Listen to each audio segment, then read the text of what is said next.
কারণ আমরা অনেক জায়গায় পরীক্ষা বন্ধ করেছি এবং আমরা আবার আমাদের কোশ্চেন সেট রয়েছে, আমরা আবার তাদের পরীক্ষা নেব। প্রয়োজনে আমরা রি-এক্সামিনও নিতে পারি।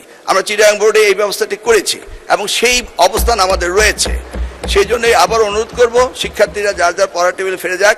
আমরাই উদ্বিগ্ন তাদের চেয়ে বেশি কিভাবে তাদেরকে আমরা পরীক্ষা সঠিকভাবে নেব এবং এই দুর্যোগ মোকাবেলা করব। প্রাকৃতিক দুর্যোগ এটা বাংলাদেশের খুবই একটা স্বাভাবিক ব্যাপার।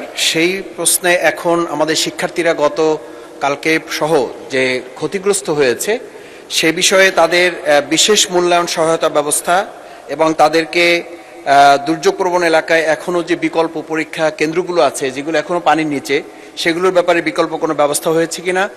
শিক্ষার্থীরা আজকে আন্দোলনে আছে আমি এটা বলবো না, তাদের ক্ষোভ কষ্টের জায়গাটা যেটা এখন তৈরি হয়েছে সেটা প্রশমনে শিক্ষামন্ত্রী বা বর্তমান সরকার কি কার্যকর ব্যবস্থা গ্রহণ করছে আমাদের সন্তানদের পড়াশোনার টেবিলে ফিরিয়ে দেওয়ার জন্য, সে বিষয়ে আপনার মাধ্যমে মাননীয় মন্ত্রীর কাছে জানতে চাই।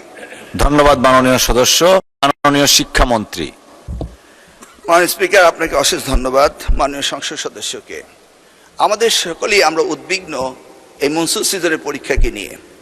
আমরা কনস্ট্যান্ট মনিটরিংয়ে ছিলাম, আছি, সারাদিনই আমরা এই কাজটি করে থাকি। সেখানে দেখা গিয়েছে কোনো কোনো কেন্দ্রে যদি পরীক্ষার কেন্দ্রগুলিতে পানি উঠে থাকে তাৎক্ষণিকভাবে আমরা কেন্দ্র সরিয়ে দেই। লোকাল অ্যাডমিনিস্ট্রেশনকে এই দায়িত্ব দেওয়া হয়েছে। এ যাবৎ শুধু একটি কলেজ, কুমিল্লা সরকারি কলেজের বিষয়টি সবচেয়ে গুরুত্বপূর্ণ ছিল, যে কলেজের মাঠটা ভরে গিয়েছিল সেটা। তাছাড়া অন্যান্য জায়গায় যখনই পার্টি উঠেছে, যেটা তেমন বেশি নয়, গুটি কয়েক, এবং সাথে সাথেই কেন্দ্র পাল্টানো হয়েছে এবং শিক্ষার্থীদের যে সুবিধা দেওয়া সেই সুবিধা দেওয়া হয়েছে। এই ব্যাপারে আমরা সবসময় উদ্বিগ্ন ছিলাম। আমরা কন্টিনিউয়াস মনিটরিং করে এই কাজগুলি করছি। যেই সেই ক্ষেত্রে আমরা মনে করি এখনও ক্ষতিগ্রস্ত হয়েছে, ক্ষতিগ্রস্ত তাদেরকে শুধরিয়ে দেওয়া আমাদের জন্য কোনো বিরাট কাজ নয়, কারণ আমরা অনেক জায়গায় পরীক্ষা বন্ধ করেছি এবং আমরা আবার আমাদের কোশ্চেন সেট রয়েছে, আমরা আবার তাদের পরীক্ষা নেব।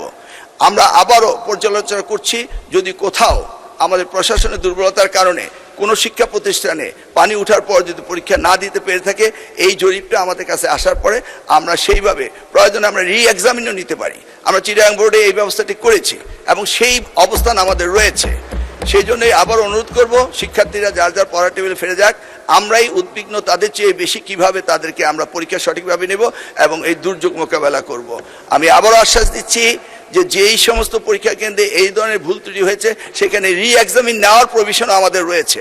এরা আমাদের ভবিষ্যৎ, এদেরকে আমরা কোনো অবস্থায় ডিপ্রাইভ করতে পারি না, করব না।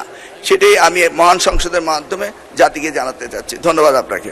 আমি আবারও আশ্বাস দিচ্ছি যে যেই সমস্ত পরীক্ষা কেন্দ্রে এই ধরনের ভুল ত্রুটি হয়েছে সেখানে রি-এক্সামিন নেওয়ার